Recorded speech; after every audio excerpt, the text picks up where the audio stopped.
Well, hi there. You're watching Cinema Next Breakfast Club, coming to you live from Wels Medien Kulturhaus from the 23rd YOUKI Festival Center.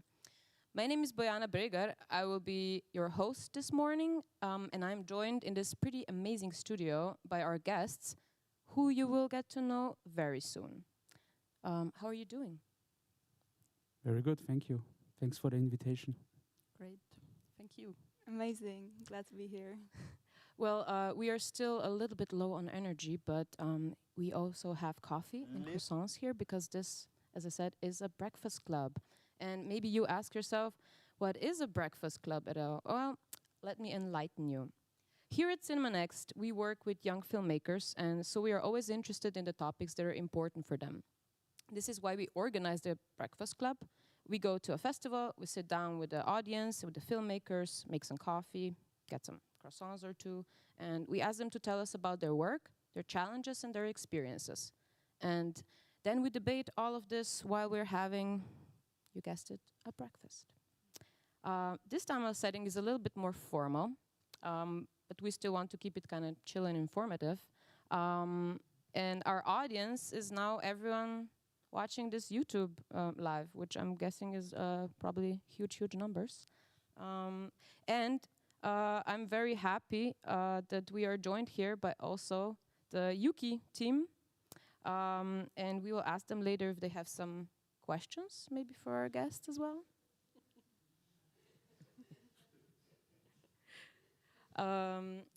Yeah, and of course, you can also write your questions because this is your chance to ask something. But I think maybe first let's get to know our guests a little bit more. So, Dinko Draganovic, writer and director, based in Linz. Caro, 2D animation artist. Where are you based? In Vienna. And Laurien Bachmann, an artist, also from Linz. Based in Linz. So, as you may have noticed, today's topic is called Get Rich or Cry Trying, making a living from filmmaking. With other words, we will be trying to touch upon the question of how do young filmmakers try to make a living from doing what they love, making art and films. Admittedly, we gave this a very clickbait-worthy title. We are desperate here, yeah. You have to compete on online market, yeah. But nevertheless, no one can deny that we are all interested in surviving, and maybe some of us are also interested in actually living well and making a living.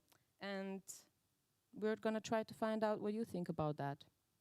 So, how this is going to go is we asked our guests to prepare a short input on this topic. So they will share their insights with us, and after that, we will return to ask some questions. But let me first introduce Dinko Draganovic. He himself describes himself as a creative mind with a Balkan soul. He was born in former Yugoslavia in 1988. After graduating from University of Art and Design in Linz, he made numerous award-winning ads, music videos, and short films. Impressive. Currently, he is fighting for his first feature film. Aside from that, Dinko teaches at the University of Applied Sciences, Upper Austria. So, before he starts with his input, we will see the charming video Linz is Linz, which I'm sure some of you know already. It was made for Linz tourism and was, let's say, controversially received, and also, it says here, publicly criticized by the mayor of Linz, but very much loved by many others. Any last words before we see it? No, I would say we watch the video and then we talk about it.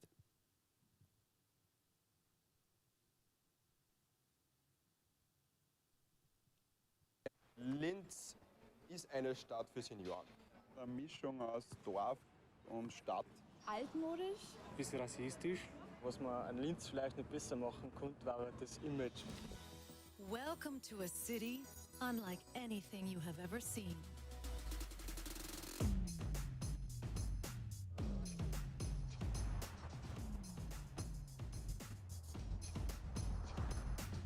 Fuimos de voz. open to the world, and tolerant, charming, endearing, and beautiful. But we are not what you would expect from the Alpine Republic. Do you want fiaker? Go to Vienna. Are you looking for Mozart? Look in Salzburg. Willst du Schnee? Schau nach Kitzbühel. Yeah, we are the underdog. Outsiders have always been welcome here. What we offer is a different version of Austria, without the bells and whistles.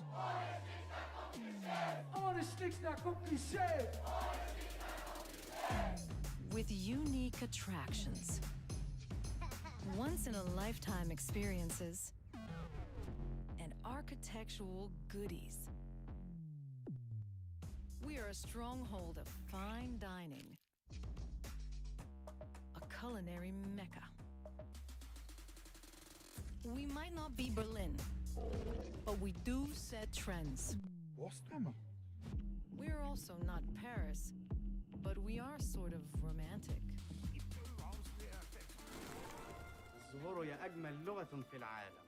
Blumen sind die schönste Sprache der Welt. You can't find London anywhere around, but Elton John sings for us every day. Is the place to be. We are not Houston, Aber Probleme haben wir auch. Our city is far from perfect, but one thing we can promise you. The people here will welcome you with open arms.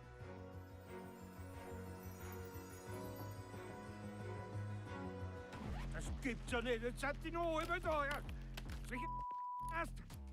Schlägt dich heim. Touristen. Well, most of them.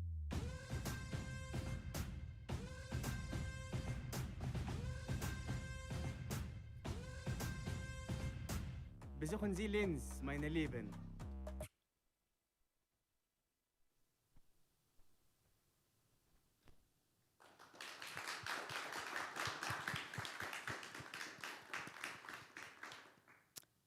Yeah, Dinko, maybe you want to tell us a little bit about how this all happened?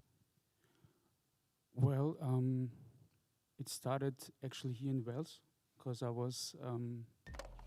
grew up in Wales actually, so I'm very happy to be at YOUKI again, as an old Versa, so to say.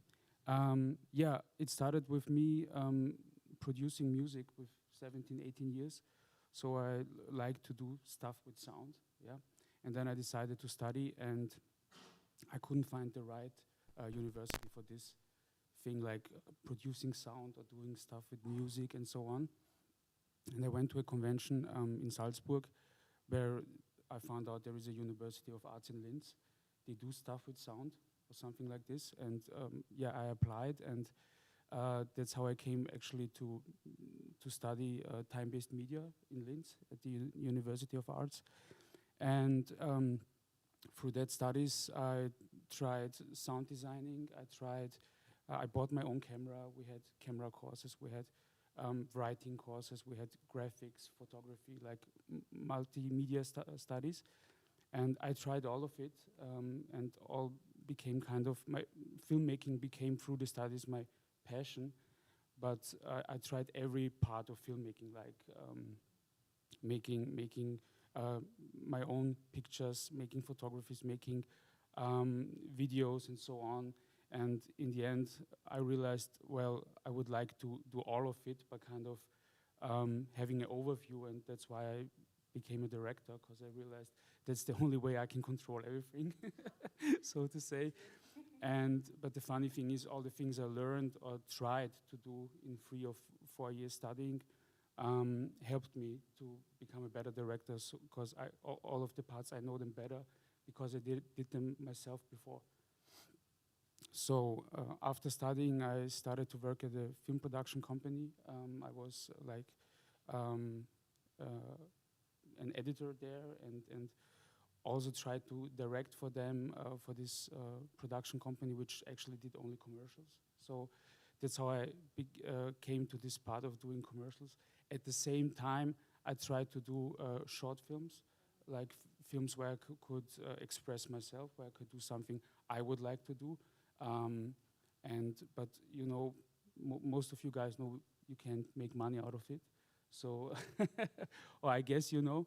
So yeah, get rich or cry trying. Yeah, I think nobody gets rich of filmmaking, but you can try to make some kind of living of it. And I try to do it with commercials. So, and that's how I became a commercial and kind of film director, where the commercials are for me like for making money, but also doing stuff that I like, trying to do things like Linz is Linz, where it's like, okay, yes, it is a commercial, yes, we are paid to do it, but let's try to do something which we like, which we kind of think is interesting and would attract people, and try to make a discussion of actually just a commercial, you know. And I don't know, the people who don't know this ad for Linz, it went viral last summer. It had like 500,000 views in a couple of days, and yeah, that's my way up until now, I guess, in short. I think like everyone is probably like thinking of how did you get the creative control or like the trust from the clients to make a video that is kind of an anti-ad in a way? Well, what a lot of people don't know, we work like already 5 or 4 years with Linz Tourism. So we did a lot of videos before with them, which were kind of nice but conventional. So they had a lot of trust in us. I mean, we had to talk a lot with them to convince them that this is the right way. And also when it was the first edit was shown, it was also very, they were not sure if we should do it, you know. And then we did a lot of convincing again. And actually we were happy that the mayor of Linz didn't see it before. Is he supposed to see everything? No, that no, it's not, because it's Linz Tourism is like a company. It is part of Linz, of course, but he's just yeah. a mayor. I mean, I think he's not just the mayor, but it's a discussion, you know. Well, thank you.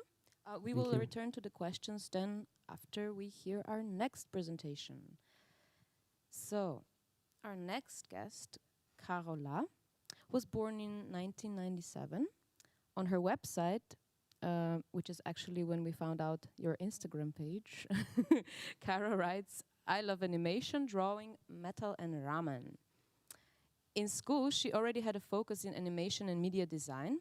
After graduating, she started studying painting and animation at the University of Applied Arts in Vienna, but also started working as a freelancer in 2D animation and VFX. She writes, "Visual storytelling is my biggest passion. That's why I'm constantly trying to challenge myself and get better at doing what I love." So before Caro gets to start with her input, we will see the festival trailer she did last year for the Pixel Vienna, which is a computer graphics and animation conference in Vienna. Let's see it.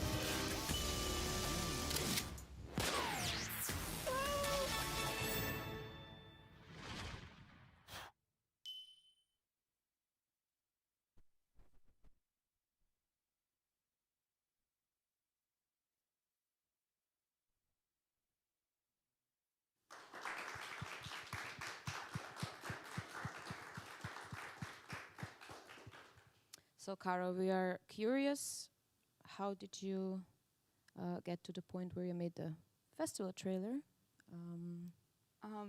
Yeah, so it just happened. I got the opportunity because a person from uni, an assistant in our class, kind of got to know the team for the Pixel because they were supposed to, the Pixel was supposed to happen at Angewandte, but with Corona it went online. And our uni assistant, he's in charge of the animation festival for the Pixel. And yeah, he knows that I'm passionate about animation, and I've been to the Pixel also a few times in high school already. And yeah, when I realized that the Pixel is happening in uni, I was like, oh my God, how amazing is that? I was so excited. And then I just tagged along to a Pixel meeting to see who are the people behind that event. And yeah, it just happened. They seen your work before? Yeah, I guess I just tagged along and got to know them, and then we talked about the Pixel. And friends of mine also having tried to do a trailer for it previously in high school as a diploma project, but that year Pixel didn't happen, sadly. So yeah, it just came up, and I happened to be there. Yeah, I was very glad for that opportunity.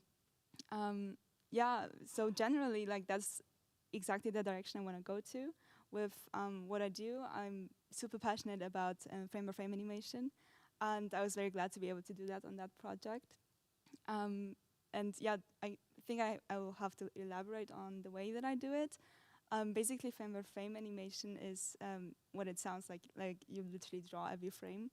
And I just have a graphic tablet plugged into my laptop, and I just draw and draw and draw a lot. And yeah, but that's ideally the direction I want to go into, and the trailer also shows that. But when I work, it's not always like that. Starting out especially, I just like finishing high school and trying to find jobs. I took on any job I could find that was remotely related to animation. And I found myself doing visual effects work also, 3D animation, projections for exhibitions, a music video, all kinds of different stuff, shape layer animation. Only a few projects so far have been really frame-by-frame animation because the scene in Austria is not that big. And yeah, but with all of those jobs, like the beginning was pretty tough, I gotta say. But I got many experiences, and with every job that I took on, my confidence grew in taking on another, and to take on more challenges. I love challenges, so I just love trying out new things, and that's one of the great things if you freelance. You really have that opportunity to do all kinds of diverse projects, and yeah, it just happened to me. I just slipped into freelancing somehow, and yeah, but it's been also tough on me because at the beginning I really didn't know how to communicate with clients. I often found myself in a situation where the client felt more like a boss to me. You know, being young and inexperienced, I just assumed people would also know what my job looks like, and I realized that most people don't.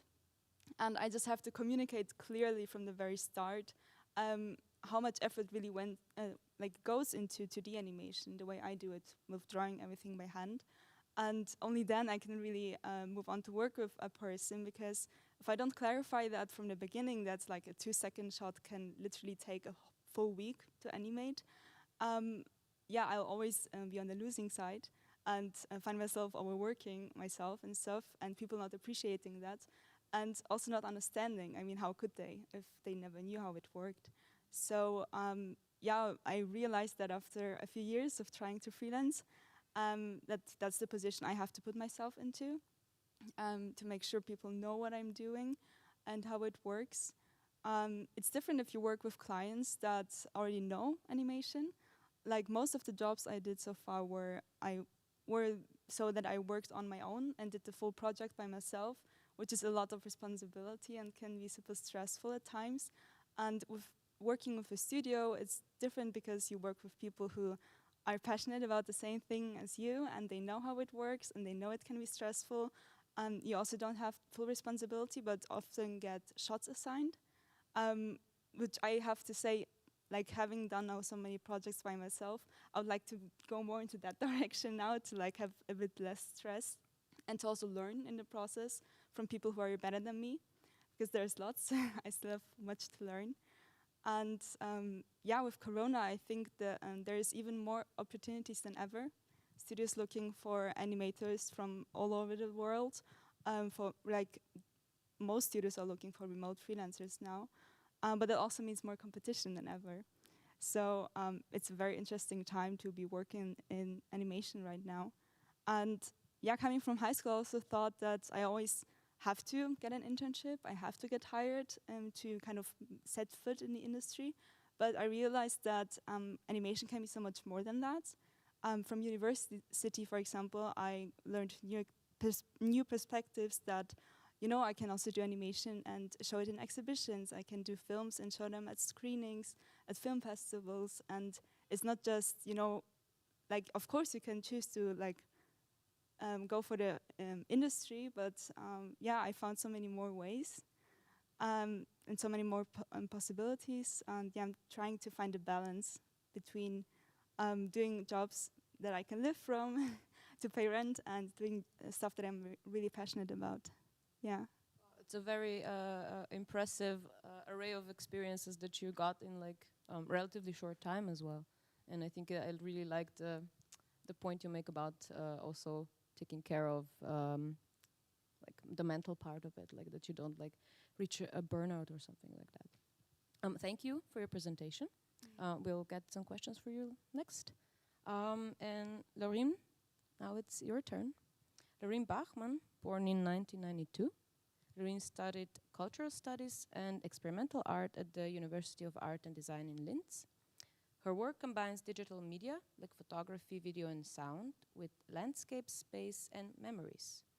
In 2020, she started teaching photography and site-specific art at the University of Applied Arts in Vienna and at the University of Art and Design in Linz. In 2021, she was asked to contribute the festival trailer for the Crossing Europe Film Festival in Linz. And this is what we are going to see next. And it is called Grün in, Green in.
I was lucky enough to be at Crossing Europe this year, so I saw this a couple of times, and I have to say it was always this moment of chill before we see what happens next. But I also think it's a kind of a witty trailer as well. So maybe tell us a little bit about your path to this festival trailer. Yeah, thank you. Yes, I am an artist based in Linz. I was invited to do this year's Crossing Europe Film Festival trailer, which was a great opportunity. And I really enjoyed to do that because usually I work in the field of photography and I do some movies, but it is more for the art scene, I would say. Sometimes they are shown in the cinemas too. So as you already mentioned, I studied at the Art University where I was teaching last year as well. Yeah, it was a really great experience to do the trailer, and there were different obstacles, let's call it like that. Yeah, living as an artist is not always that easy, but I really enjoy to do it. I would say that there are different ways to do it, and there is no right or wrong way, and which I really enjoy, that you can see with all the three of us that there are really different ways to find your way of living. For example, I do a lot of submissions. I would say that's a really big part of my daily job, to sit in front of the computer and write submissions for stipends, prizes, and exhibitions, and try to find my way to live around that, I would say. I think it is just important to always keep going, and always, also if it's not an always up and always down, I mean, that's how it goes. And yeah, I am lucky. I think I'm lucky that I can live from what I'm doing, and that I can live from stipends, and also a bit from the teaching. And I'm part of the BB15 art space. I don't know, maybe some of you know it. It's in Linz, artist-run space. We do exhibitions. I document other artists' exhibitions. That's also part of what I'm doing. Yeah, so there are many ways and many foots on which I'm standing, I would say. And yeah. So in a way, for all of you, maybe it's very important also to be at the right place at the right time, which is usually like a narrative. But maybe I wanted to start with a question about your expectations, because I'm sure that when you were growing up, or you're thinking about going into media or going into film, there's the stereotypes that kind of happen. So I don't know, did you imagine like this negative stereotypes, or were you confronted more with this negative stereotypes in your environment of like the starving artist, or have you more had this idea of like, okay, yeah, I'm a filmmaker, maybe I'm gonna have a yacht once, like parked in Cannes, and chill there when I'm waiting for my golden palm or something? So what was what you were more or less confronted in your environment with an idea of your job? Who wants to start? It's a yeah. Dinko. I mean, it's I knew at a very young age that it isn't like this. I think I never thought of it like that. That you know, I will be rich or something. I was no yachts. I was very happy that I can make some money out of the things I do. And I mean, I started to work at this film production company where I was still studying. I had 2 years left on the master studies at Linz. So I was very happy to get some money for the things I do, and then it went step by step in the right direction. But it wasn't like nobody gave me a gift and said, you know, here you have a lot of money and make what you want. It was like a lot of, and still is a lot of sleepless nights and working until the morning and stuff like that. So yeah, I'm happy that now I can live off of it. And I also teach, I didn't say it before, I also teach at FH Hagenberg. It's this University of Applied Sciences. This also pays some bills, yeah, I have to admit. And yeah, I hope this answers some part of your question.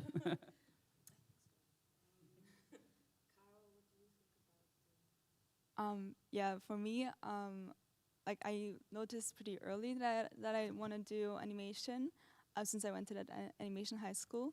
But I always had a hard time imagining to be actually able to live from that. I was always aware that the competition is huge, and I guess you will always find work if you do advertisements, which I enjoyed doing also a lot because you learn a lot. It's a very different environment.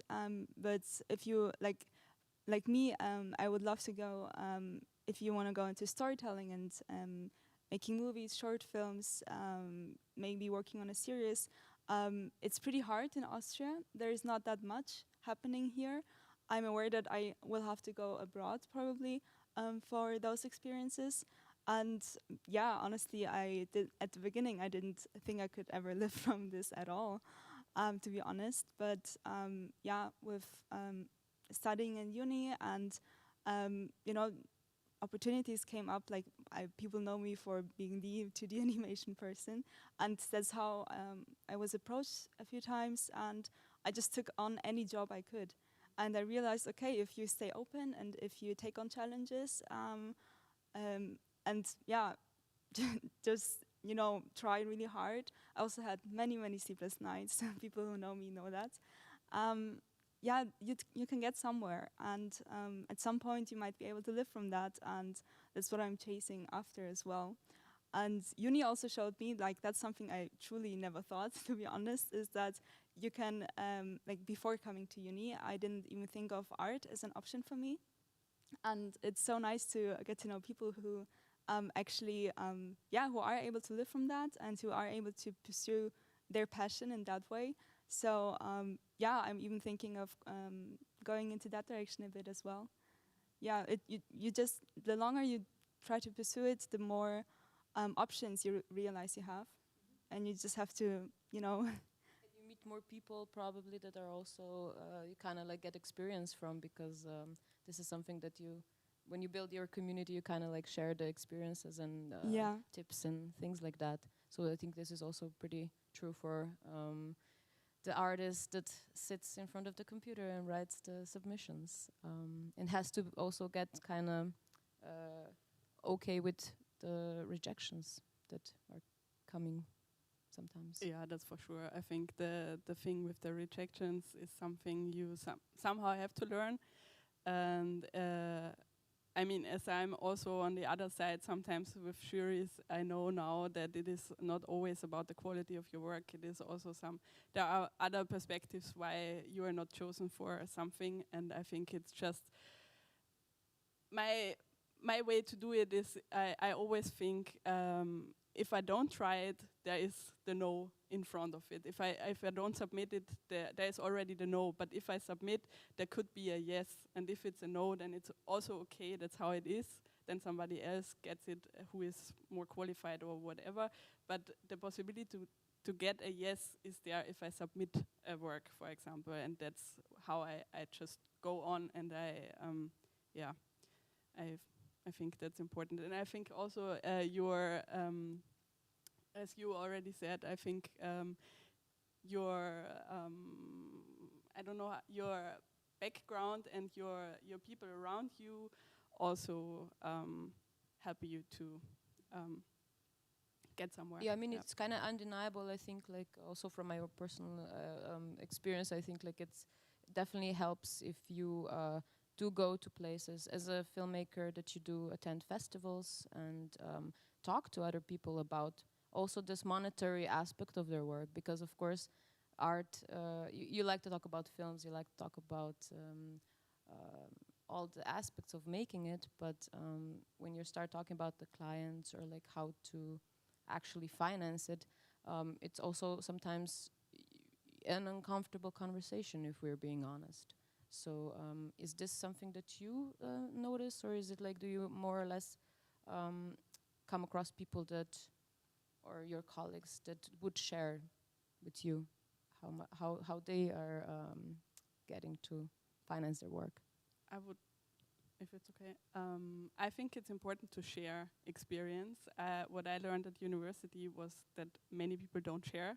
Like the professors at the at least in this department where I studied, it was not a big thing to talk about how to make money as an artist, also not how to write a budget.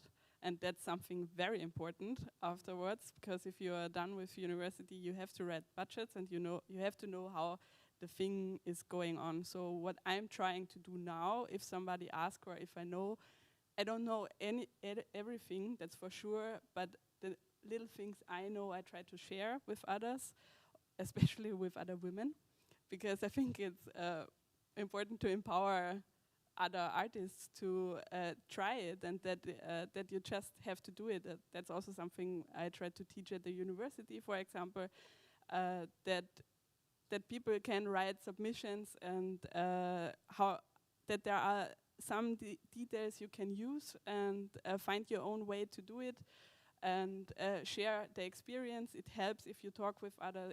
It helps if you exchange your knowledge, and also if others try to critique your work. That really makes progress, I would say.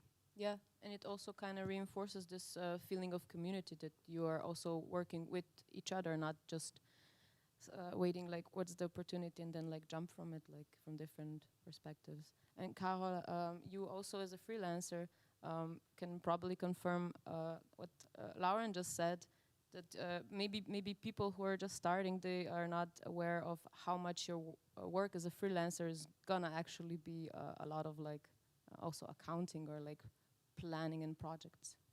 Yeah, totally. And what helped me really is just asking questions. You know, the instant I meet someone who does something in a direction that interests me, I just want to go up to them and ask them, like, how does it work for you? And people are so happy to share. And I'm also happy to share, like, I also don't know everything by far. You know, I'm just starting out right now. I'm trying to figure it out myself. And I haven't been doing it for that long, so I'm sure I have lots to learn still. But people are so happy to tell you about fundings, for example. Like the Pixel trailer I did, there was not a paid project, actually. I did that. That was totally my passion project. I got a funding though that it's called Cashback Culture, and it's for people under 23. You can apply for that and get a sum of money that helped me finance the sound designer for that project, for example. And I only heard of this from friends in uni who also did the same thing, and I was like, oh my God, I'm turning 23 soon. I have to take on this opportunity. And I got it, and that's how it works, I think. And now I've been in that position of enjoying that funding, and I'm just happy to share it with others. And as soon as I get to know someone who's under 23, I'm like, okay, you have to apply for this. It's so amazing. And I think that's how it works. Like, people are happy to share, and you can always go up and ask questions. So it's not kind of like this, maybe sometimes we're imagining also like, like everyone's like keeping their secrets for themselves, or like their ways of kind of surviving, or, resources basically. But Dinko, how is it for you? You were, as I said, like working for a couple of years in commercial also, in commercial art. So is there a sense of how to determine how much would you get like paid for the work that you do? How do you in a way evaluate your work? I know there's like probably no general rule, but that's why I'm interested in how this happens. I mean, there are kind of general rules, but they kind of never apply. So, What way? I mean, especially in commercials, I wanted to say something which connects to Laurien, what she said, and then I come back to this question. I do this also to tell my students now that there are opportunities to finance their projects, because I didn't know it myself. It happened that I, while studying, got to know Siniša Vidovic. He's my partner in crime, kind of, in commercial and filmmaking. And he did the same university as me, like 3 years before, and he financed his like diplom project for finishing his studies with money from cultural pots, so to say. And I didn't know about this. Just because I got to know him, I knew about it, but nobody told me.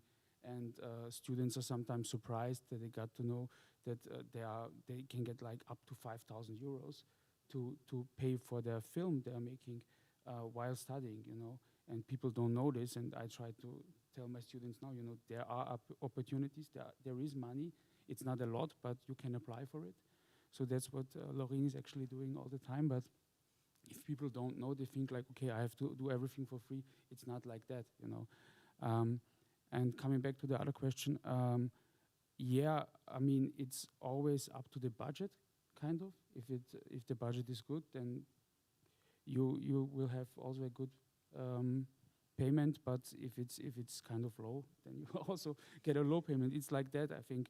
And there are no rules. You have to know the rules for yourself. If you want to do something for a little money, if it means something to you, if it's, as she said, a passion project, then of course, I know. But as getting older and working like already 10 years in this business, you have to know for yourself, I think. But nobody will give you more money just because they have it or something. They will try to give you as less as possible, and you have to know your price, actually. Is it also important maybe to have someone on your side that's maybe not yourself, like in your context when you're working with your partner? And for example, Caro, you're working basically yourself, you're your own company. So do you feel it's easier when you have like other people around you that then maybe complement you in this? Maybe they're like more comfortable asking, or they take care of like some aspects of your work? Yeah, I mean, it's very important to have surround yourself with people which are which have the same problems like you.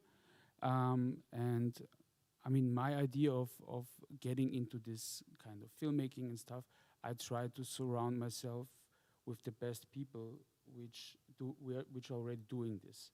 You know, that was my idea of getting into doing this, to talk to people who are already doing it very good and try to connect with them in some kind of way. And but what I learned over the years when I was young and start to make filmmaking, I was shy to talk about it. I was shy to ask people about their opinion of my work, because I was always afraid that they will say it's not that good, you know. And getting older, I realized that it's good to surround yourself with a lot of people you trust, and to ask them really always about their opinion, you know, to be able to accept critique and yes, a process, yeah. Thank you.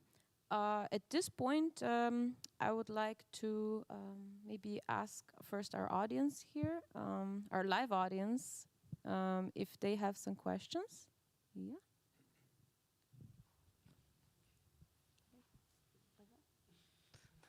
Hi. Thank you very much for the diverse insights into your work.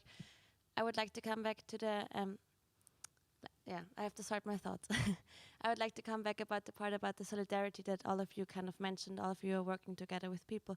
And although there are opportunities to be funded and to apply for funding, to get jobs, it's super competitive. And we cannot forget that it's a precarious environment we work in. I can only talk from a perspective of a curator. And I would like to ask you a bit about how you handle the fact that you are always also in competition with the people that you want to be in solidarity with, or if you face this situation. Because it's constant competition now, it's jobs are still rare, and still we want to be supportive with the people we work with. So I would like to know if you ever faced that situation, or those thoughts. Who would like to start? I mean, did you ever have personally had this kind of experiences, or is it something that you hear maybe from someone else, or is this just something we don't discuss? We just don't talk about the fact that we sometimes apply to the same funding with people we work with actually, and there are just not spaces for all of us. I mean, I don't want to be so harsh here, but it's a fact, and I'm struggling a lot with this personally and professionally. I understand that. Sometimes it's not easy, also because the art scene is small in Austria, and somehow you always, or it feels like you always know some of the other persons who are applying for the same stuff you do. Maybe it's a way of perspective, and I think everybody has to deal or find their own way. I know that sometimes it is a bit painful, especially if you think like, oh, I would have really liked to have that, and why? But usually I try not to think about that, and I mean, I can only speak for myself. I try to see people as my colleagues and not as my competitors.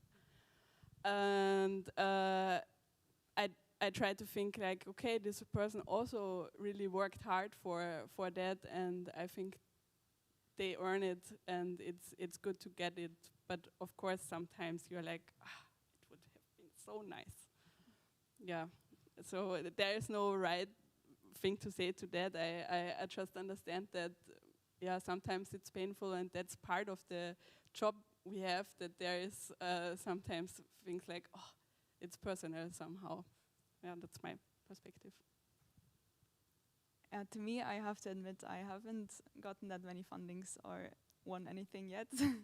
Like, I'm really bad with applying for stuff. I only realized recently that I should really submit my films to festivals, and to like that there is so many possibilities for funding.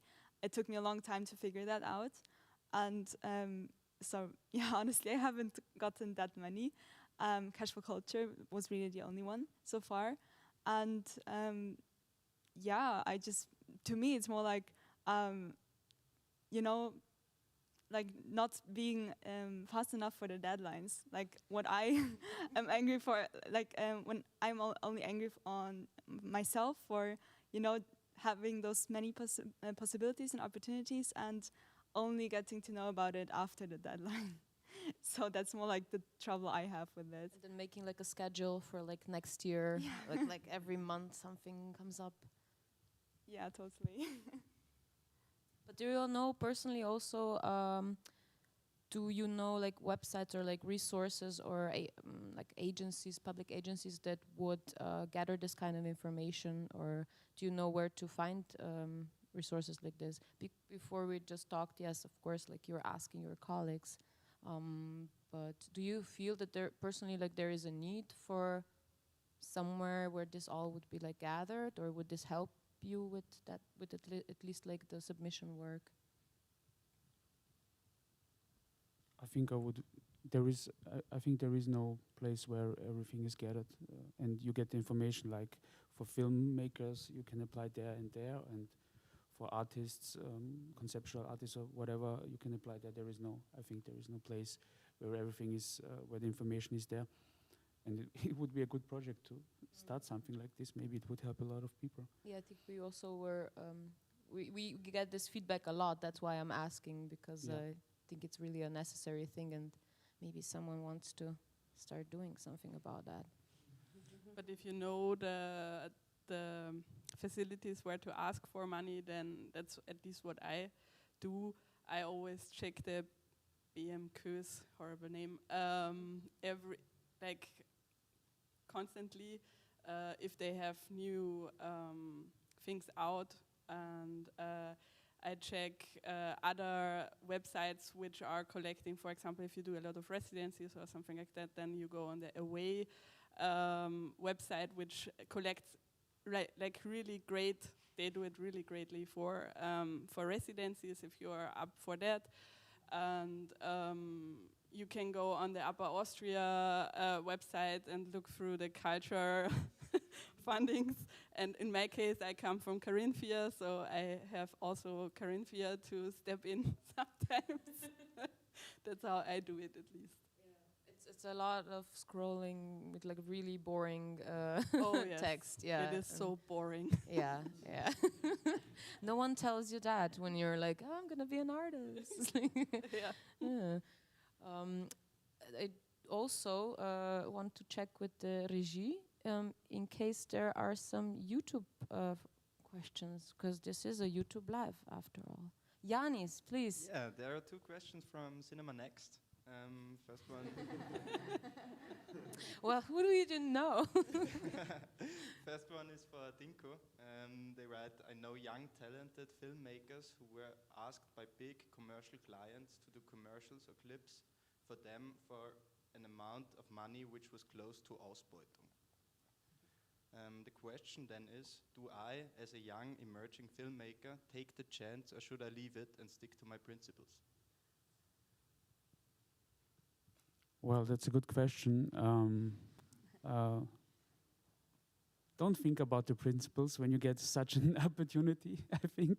I think everyone has to decide first of all for themselves, because a filmmaker at least most of the filmmakers maybe know what they want to do, and you don't. I think you should take every opportunity as a young filmmaker to show yourself, to kind of make something also for a little money, because the money is never.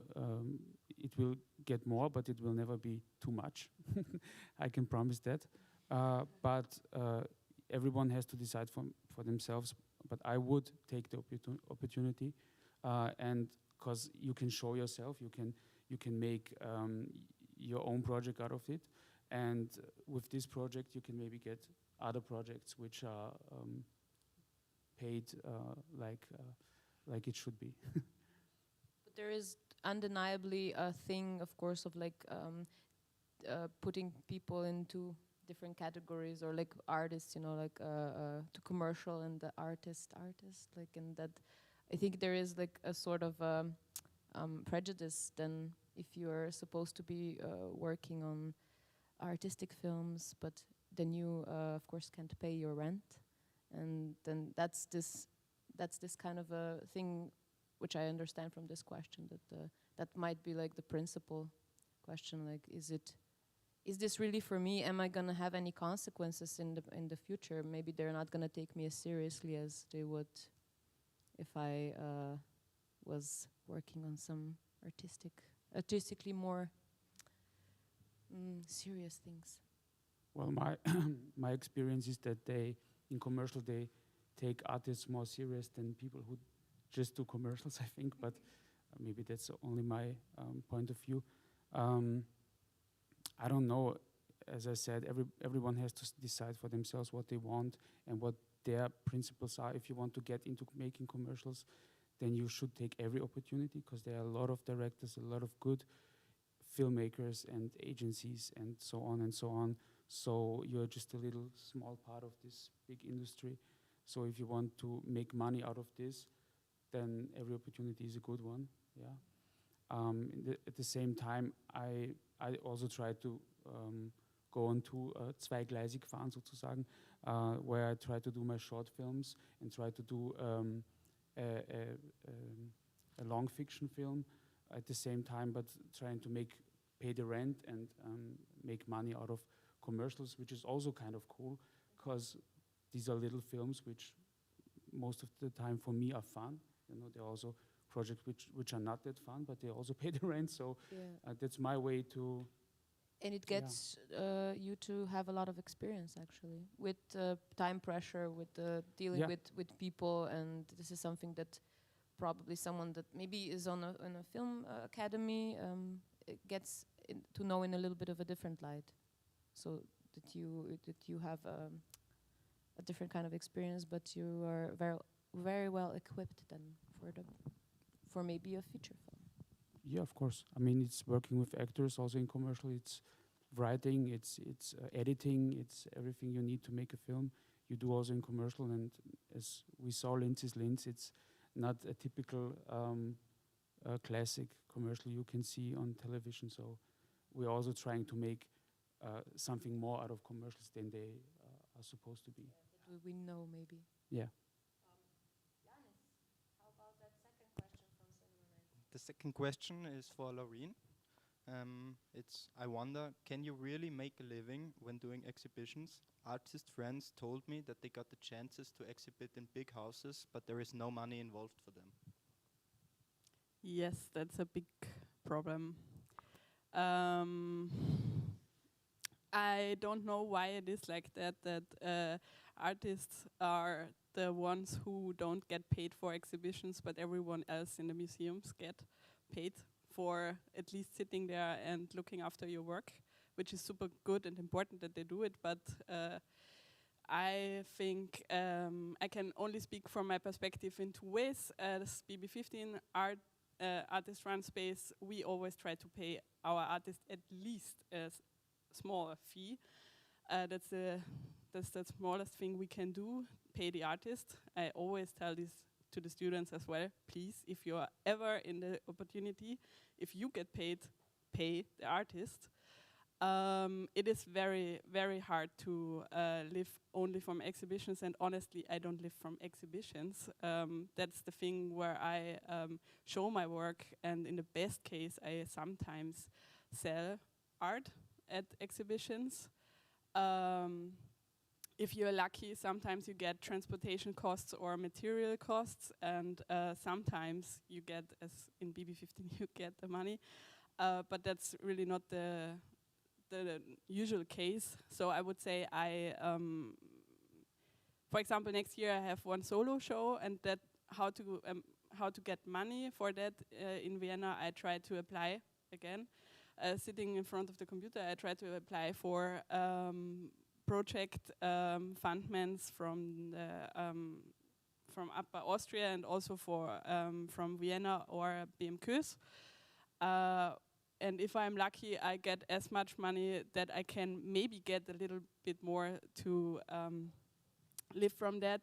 Maybe also I have to put it in perspective that I mean, we are all not rich, as I think you already said. And you always have to think about that.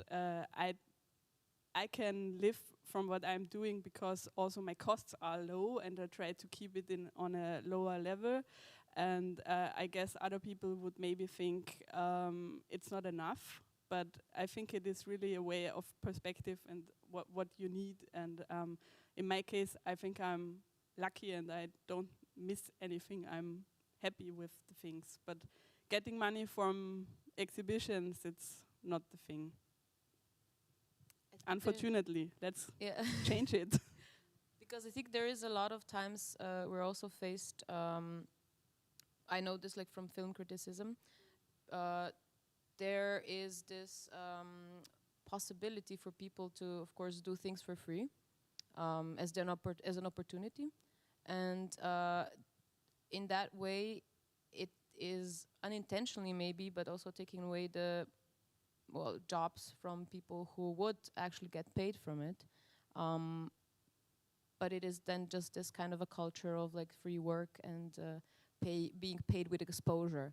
So I'm curious, did you personally do things also for free so that we would get this exposure, and did this like work out in a way that you thought that it will work out? So basically I'm asking, like, should you be doing that, and like, do you have any kind of a personal limit when saying like, no, this is not what I'm comfortable with anymore?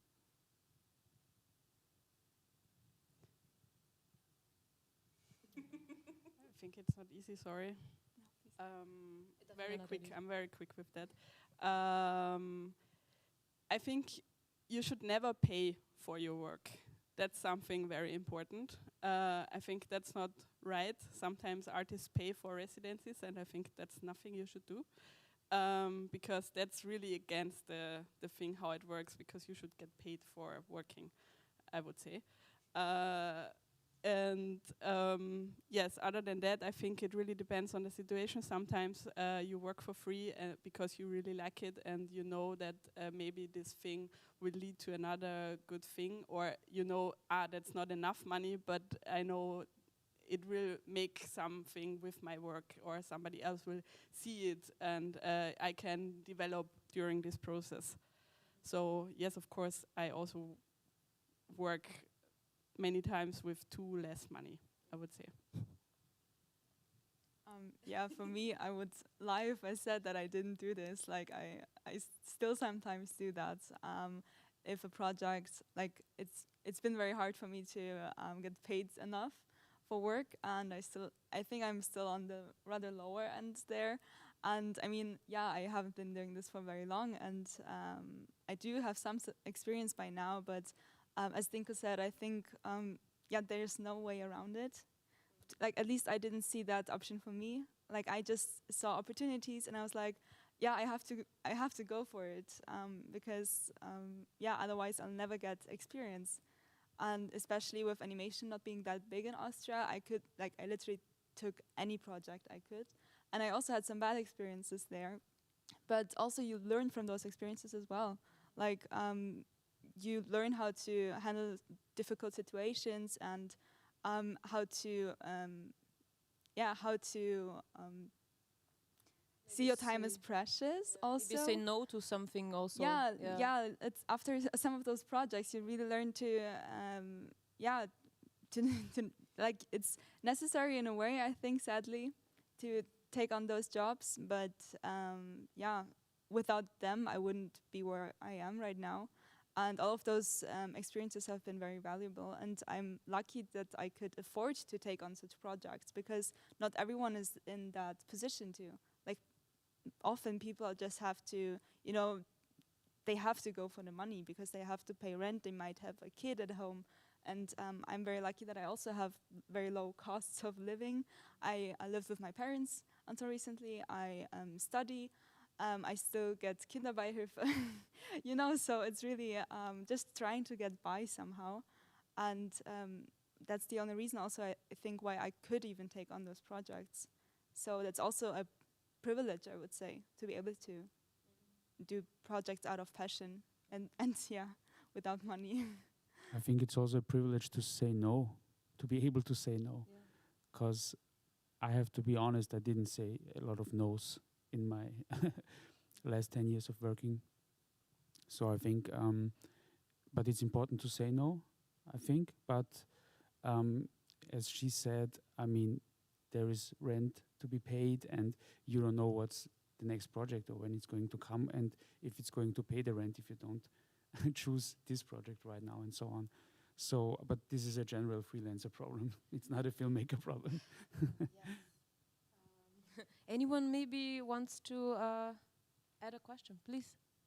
My question is more about studying filmmaking, or more or less not studying filmmaking, because I have the feeling that I myself am also making films. I'm also directing and editing, but I always had the feeling that because all of you three, you studied in a university for arts, or studied filmmaking in some sort of way, that it's a bit easier to break into the filmmaker bubble if you studied it than if you're not studying it. And for example, I also applied for directing at the Film Academy, and I was not accepted. So I was feeling like, okay, how do I break into this bubble if I can't get into it? So it's like there's always closed doors in some sort of way. Do you feel like it's easier if you're part of kind of this academic filmmakers or artists community than if you're like a bit of an outsider? Or Thanks for the question. I think it's not important to study film to be a filmmaker and to make it as a filmmaker, because I also didn't study film. I studied time-based media, it was called, and it's like from graphics until to, I don't know, programming websites and so on. But there was also a camera course, and there was also a writing course. And from my perspective, I came to filmmaking and understanding that I want to do films through my experience at the university. But I don't have the opinion that you have to go this way, and I think there might be a bubble, but sometimes I feel that I'm also not part of the bubble, so it's not like if you study, you're part of it, and if you don't, you're not. It's not like that. And I think it's a good thing, as maybe in Austria, that you don't have to study directing to be a director, because it's art, we are artists, and you can learn it by doing it, and that's more important than learning it like and making tests and writing, getting marks for it and so on. And about Film Academy, I mean, it's the I guess the most elite school for filmmaking in Austria. So I know a lot of people which tried it 4 years in a row to get accepted, and they got accepted after 4 years. So being rejected once is like pretty normal. So it's not something to be sad about, so on. You could try it next year and the next year also, and so on. And you could make films until now and make some experience. I have my brother, for example, is now 17 years old. He's finishing school and he's thinking about studying. and I'm talking to him constantly. He wants also to do film because his bigger brother is doing it, obviously. So I'm talking to him, and I also tell him he can't. With 18 years, they won't accept him to film academy because most of the time they accept kind of experienced filmmakers already, and so we tried with him to go another way, to study maybe 3 years somewhere else, and then try to apply to the film academy or make his own films, and with these films to apply. So you have to find a way, you know what I mean? But at the end of the day, you don't have to study there to do that what you want to do, and you're already doing it. So yeah.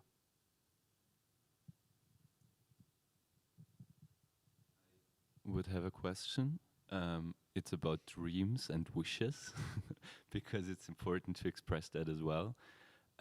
What would be your wishes or dreams, money-wise, in filmmaking or making art, or maybe for fundings? Changes that could occur.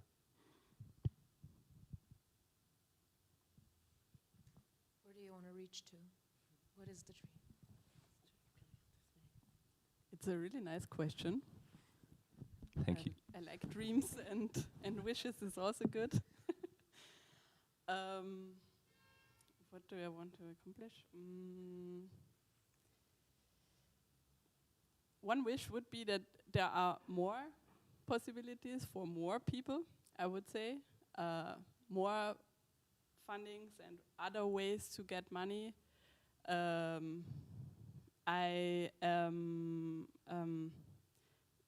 Somehow I thought about the last thing, of course, Corona, we all know. S4S had this money for artists, or Künstlersozialversicherung. I think we need more of that. Things maybe that there is somehow a net, that would be a wish, which rescues you. I would love to have, that would be a really great wish, that your career does not stop when you're a woman if you get pregnant, and your career does not stop when you're 40, because that's also a weird gap, and I don't know what's the problem with getting 40. But after that, either you have to have done everything or you are lost, I would say. And I think that should really get changed very, very soon, because what is happening there? And I mean, it's good that you try to help young artists with that. I think that's the idea behind that. And there has to be a balance that young artists are also in the possibility to get money. But there's a problem in the system, and also, as I already said, for women it's also tricky, and I think we need some social thing for, if we get old, I think we are all poor, and it's not easy, and maybe, that would be a great wish if there would be something. I mean, that's maybe more a dream than a wish.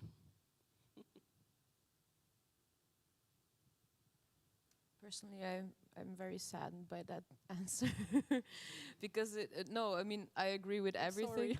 No, it's all true. It's all very true, but it's also a reflection of like how the reality is, like really that we don't, that this is like something that should be a basis, but it is, as you said, like it's almost a dream that things would be basically fair. So that just saddened me a little bit, I have to say. But I think I think we can change it, and I think that I mean, that's why we are here now. That we say it is possible, and I don't know. I just No. That was not a criticism. That was definitely not a criticism directed to you. Yeah. I know. I just want to. It's just like, oh my God, yes. Contemplating what we are going through is sometimes true. The rare moment of reflection is sometimes like this. Yeah. But maybe Caro, you you want to say something about it? Yeah, I feel like I'd like to add something to that from the perspective of someone who tries to live from animation. I would also like to, I don't know, have a more open conversation about rates, about what your time is actually worth when you do film or animation. And I was totally lost starting out. I really did not know how much I was allowed to ask, you know, how much would be too much, how much would people actually pay me. And I started really, really low and thinking, oh my God, that is already so much. But only later I realized, okay, when you freelance, it's not the same thing as being hired. You have so many other stuff you have to pay, yeah, like you can't compare those wages one to one. It doesn't work that way. And many people think that, I don't know, like 20, 30 euros an hour is much when they're hired. Yeah, it is. But if you're a freelancer, it's not. It's really like, and I feel like it would be like I would wish for a more open conversation about that, especially with younger people. Like, because at the beginning, yeah, you just don't know what to ask for and what your time is worth. So I think that's something that could really change. Why do you think that is, that we're afraid to talk about it? Is it because of the if you're gonna ask for too much, you're not gonna get hired? And yeah, yeah, like if you're inexperienced, you're like afraid of if I ask too much, then they're gonna go somewhere else, and you just go super low and don't even know that that's low. Like you might think, oh my God, I've never been paid for what I do, and oh my God, it's getting used somewhere, it's actually being shown somewhere, like my first work is on, I don't know, a poster or something, and you're like, it's so amazing, oh my God, and it doesn't matter what the money is. But I think people would be ready to pay often, but you just have to ask for it. And yeah, I think it's just really, we should open up that conversation more and be also honest about struggling with it.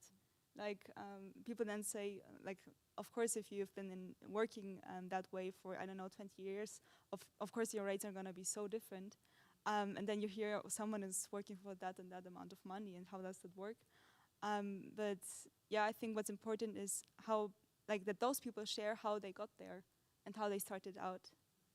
Yeah. Well, one interesting thing about this is, of course, that this is sort of a free market based, so that we are then trying to negotiate, and it's interesting to think that there are actually like professional associations where people do gather and determine this is how much our work is going to get to be worth. So this is also something that maybe in this position, like in the cultural work or arts, it's a thing worth thinking about, getting together and basically saying we don't work less than this. And it's also it's a lot of work, I guess, but yeah. What do you think, Dinko? I mean, in filmmaking, there are rates, not in commercial, but in making really fiction and documentary and so on. There are the lowest possible rates which have to be paid. I don't think they're always paid, because there are low budget projects. But they worked, I think they worked it out very well, this thing, that filmmakers and all parts of filmmaking, like people who are making the lights and the sound and so on, are at least getting this rate, which is set, you know what I mean? But it's also not a lot of money, but at least you can count on it, that it's at least what it's paid. But I know, I mean, it's in the end of the day, it's art, and rates vary. I mean, it's funny because I think now recently it's been the conversation about the so-called Netflix strike, and funny because you mentioned that it is arts, and like people will never, I think most of the people don't perceive it as the how was it called in the Corona times, like the necessary profession, or the you know, it's not the first thing. Like, it sort of seems like a luxury in our society. But if you ask yourself, where do I go after I work? What do I do in the evening? I consume either TV or films or Netflix or so on. And imagine this is all gone now. Books or music. No books, no music as well. your radio's not working. So what do you do then? Who are those are all the people that we are talking about basically right now, and that seems sort of necessary to me. I don't know if I could live without it. Yeah, you need a place where to rest your mind. Maybe any more YouTube comments or questions? Oh, okay. Please go on. Yeah, I was a little bit intimidated because when like you talk about work, like, and it sounds a little bit like you've all only worked in the fields that you want to work in, or like creative arts fields. And in my experience, and a lot of my friends started working in like so many different jobs and just tried to find money somewhere, and eventually kind of found maybe one job that was in their art field, and then two, and then three, and at some point there was this moment where you have to decide, I wanna do this, so I have to continue only taking the jobs that actually help me getting where I wanna get to. And I wanna ask you, maybe you wanna tell us some fun jobs that you did that were not artsy, and yeah, what you think about this weird bridge between I want to make money and I mean, you talked about it a little bit, but yeah. Do you get my quiz? Yeah, stop. Okay. Thanks. Maybe we start with the fun jobs that you did that were maybe not related to your work now, but supported you in your quest. Lorraine, I'm looking at you. Well, I don't know if they supported me in my quest, honestly, because I was doing like jobs like, hallo, mein Name ist Laurien Bachmann, Marktforschungsinstitut. May I ask you some questions now? Oh, no, okay, thank you. That was one of the fun. Yeah, and selling shoes. Actually, I did that too when I was 17, 18 years old. Since that, I'm always looking on shoes. So this changed somehow that. But yeah, maybe that was my answer for that. Yeah, I also had those jobs. One of my first jobs ever was, you might know, face-to-face, where you know young people usually on the street standing and catching everyone they see and asking them, do you want a job, or do you want a child with me? Like there's literally this punchline, and then they want you to give money to that organization that they're working for. That's what I did as well. And I feel really bad for those people. I always tell them, oh my God, I'm so sorry you have to do this. No, it's not that bad. I think there are many people who are really good at doing this and that enjoy doing that. But to me, I'm not that kind of person. And I just really felt like it's, I tried doing it, but I didn't last long in that job, I realized. And another job I did was selling cocktails on concerts. I did that, like I had like this 20 kilo thing that I you know, it was so over 20 kilos, it was so heavy. And I had those bands, you know, and running around during the, like, among people and screaming, Caipirinha, Jackie Cola. And I had like those two fans that were like hitting my face constantly when I was walking there. It was terrible, and I thought I could see Guns N' Roses live. Honestly, I had nothing from that concert, but you know, some people spilling drinks on me and dropping the money, and it was a fun experience. Really, it was hard work, and I got some blue spots from carrying this heavy thing. So yeah, I think there's many jobs you try at the beginning, and yeah, you just try to get by somehow. And at some point, I could decide, thankfully, that since I lived with my parents, I didn't have to pay rent. So I could focus more on the work that I really wanted to do. But of course, we've all been there, I think. Yeah. Yeah, I mean, my first job when I started studying was working at a betting shop, like Wettbüro, for 1 year. and it was kind of fun. I liked it because I got to know a lot of people and a lot of touching stories, and also I did a short film about my experiences in the bedding shop. Where can we see that? I mean, it was shown on a lot of festivals, and in the next this year I will put it. So don't you visit festivals? I mean. Sorry, Dinko. Maybe I overlooked it. No. I mean, it's called Royal Blue. It's a short film about a father who's a bedding addict, and he goes to a bedding shop and leaves his daughter in the car, and when he comes back, she's gone. So that's kind of half of the story. I think I actually did see that. Yeah. Okay. Cool. Thank you. No, I will put it on the internet like in the next couple of weeks because it had a very good festival journey. And then what I wanted to say, this was my last non-filmmaking job, but then I did also stuff like shooting weddings and shooting some kind of informational videos, like where people, I don't know, talk about physiotherapy and stuff like that. So I did all kinds of filmmaking jobs just to try to make it in this kind of business and to make some money out of actually filmmaking, but not the coolest kind of filmmaking.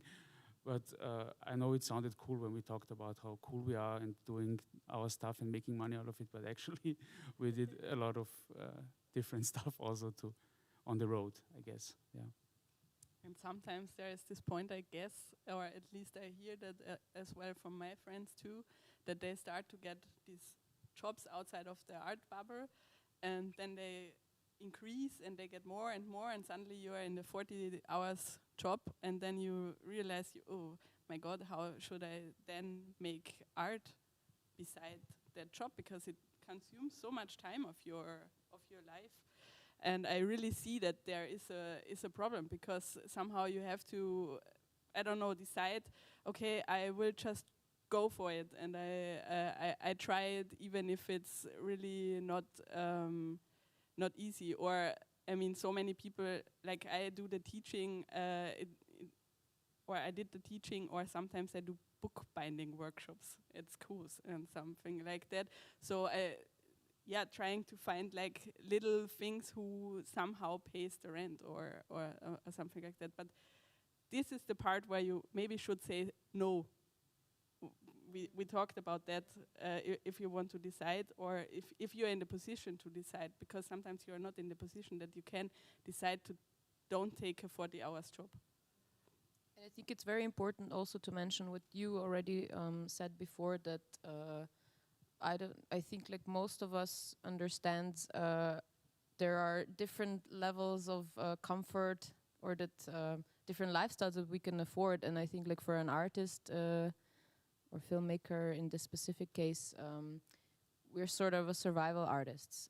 It is really, maybe it's not what your parents thought for you or like how they imagined that your life should be or something, but it is it's something that you probably sacrifice a little bit, maybe also like your security, or maybe sometimes a lot of the times, I guess, also mental health in some ways, or increasingly so, for something that kind of makes you happy. So it's this cliche of like, oh yeah, of course I'm going like to work for 8 hours and then I can go home and forget about it, sort of. But maybe I hate my job, and this is where we are like, oh, we really like our jobs, but it is a 24/7 thing basically that we have to live with. I wanted just to add something for the artists also, but especially for filmmakers. I think if I would have worked in a shoe shop selling shoes, I think I would do a short film about some situation which happened there, because I think you experienced a lot of situations. So maybe if you have a kind of shitty job you don't like, you could be inspired by something you experienced there and then make some art out of it. It doesn't have to be a film, it can be anything, but you know what I mean? A friend of mine worked as a camera guy for regional television, for LT1, and he shot the whole club scene and the festival on the countryside, and it's very crazy. Lots of it's crazy, inspiration like for her that. situation selling cocktails. I mean, that's a great story. You know what I mean? You should do a film out of it. Don't think about it. Animation, maybe, you know. So maybe it's encouraging to say, okay, the job is not that cool, but maybe you can get something out of it for the thing you actually want to do. Absolutely, and it connects you also with the world, with the normal. With the other bubble outside of your bubble. Also, something I would like to add to the point where you mentioned it's a 24/7 job.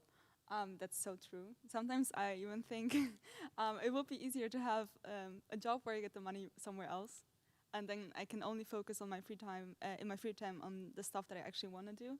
And yeah, it's not been like that. Really, it's if I have projects on, and often the timing is so bad. Like sometimes for months you have nothing, and then you have like 3 projects at once.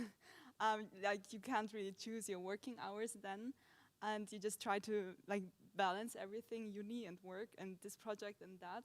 And I don't have 8 hours working days. I don't, like when I am in the middle of more than one project usually. It's so much more than that. I really, yeah, I've overworked myself a few times because of that, and it's really, yeah, it sounds like a dream, I guess, living from what you love to do. But often I have found myself to really hate what I was doing, and I was just like, I just want this to finish. I don't want that stress anymore, and so it's really.